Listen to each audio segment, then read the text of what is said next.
Good morning, good afternoon, good evening, guys. Welcome to Otaku Chris is Talking. This is your weekly One Piece Manga Review. This is for chapter 858 titled Meeting. And this is the meeting between the Straw Hats versus Capone's crew, the fire tank crew, and their basic assassination talk for taking out Big Mom, pretty much, which is what an assassination is because, yeah, that's what's going to happen.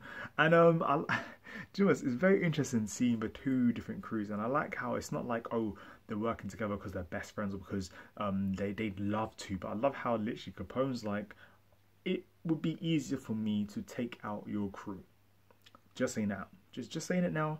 It's actually would be a lot nicer for me to take out your crew, but unfortunately we can't, because if we take out we can't kill Sanji.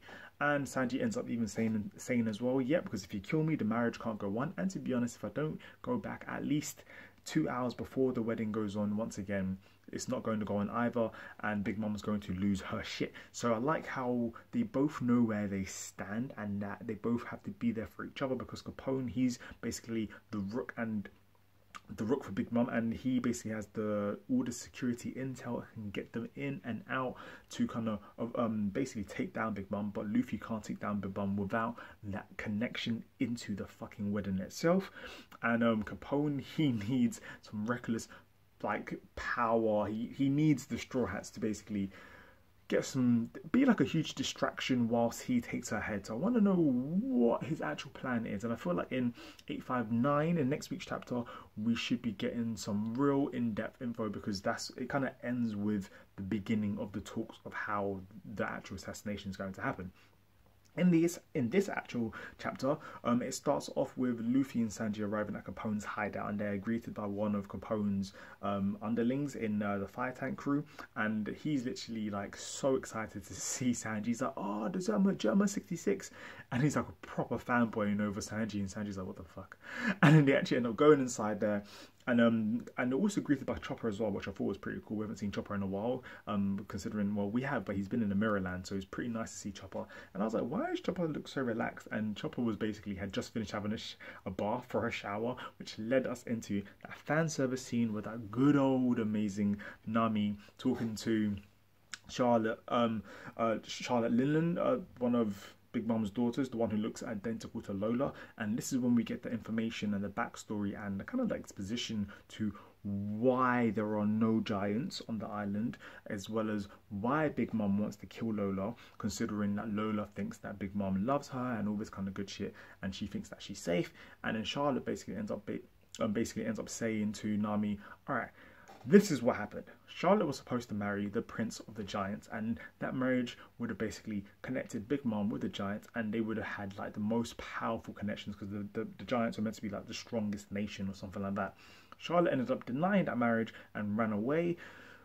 So to make sure that the Giants were still happy, Lola was supposed to get married to the Giants, but she ran away. But then Charlotte decided, you know what, Big Mom decided that Charlotte should be the person who should replace Lola, considering they're pretty much identical. But the Giants found out and were not too happy, and they wanted nothing to do with Big Mom. Because of that, the Giants and Big Mom's kind of connection was tethered. Big Mom was super pissed, thus making Lola on the wanted list. Basically, if Lola comes back, she's dead. But for some weird reason, because Lola's an idiot, Lola thinks that she's safe. So yeah, that's so I was happy that they clarified that. But because Big Mom wanted to have a nation of giants, she decided, fuck this shit. If I can't actually end up having you giants on my side, I will artificially make the giants. Thus, the whole Caesar Clown thing, the whole Punk Hazard arc, and what went on there. So I was really happy that we got that piece of information, and that it was kind of explained, even though we kind of knew this information, that it was explained thoroughly, and we had the proper names of the giant clan and who the prince was and stuff like that. So I thought that was a really nice part of the chapter. And you got a great piece of humour as well when we get to see Caesar Clown once again. What? Whenever I hear Caesar Clown laughing, all I hear is troll, because he is a fucking troll. He literally comes up, and what's his nickname? He pretends that he's not Caesar Clown, but Luffy's like, wait a second. When Luffy gets on the table, he's sitting there, and I'm about to have the discussion, and he looks and he's like, hey, this is Caesar Clown. And then Caesar's like, no, I'm not. I am Gangster Gastino. Like, what the fuck? And Nami's like, no, he is Caesar Clown. And Luffy's like, oh, okay. But I was like, what the oh my god, Luffy is so stupid. Luffy is legit so stupid.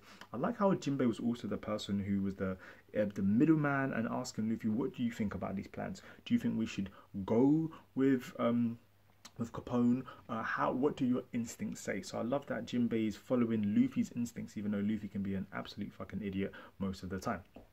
So what else happened over here? So yeah, so we also Luffy actually even said as well that he doesn't mind joining up with Capone, but he wants to punch Capone in the face first for her in Peckham's. And when that happened, I was on the floor laughing because I couldn't believe that Luffy managed to say that, like, just straight up to him and in front of Capone's people as well. Like, yeah, I'll join you, but let me punch you in the face.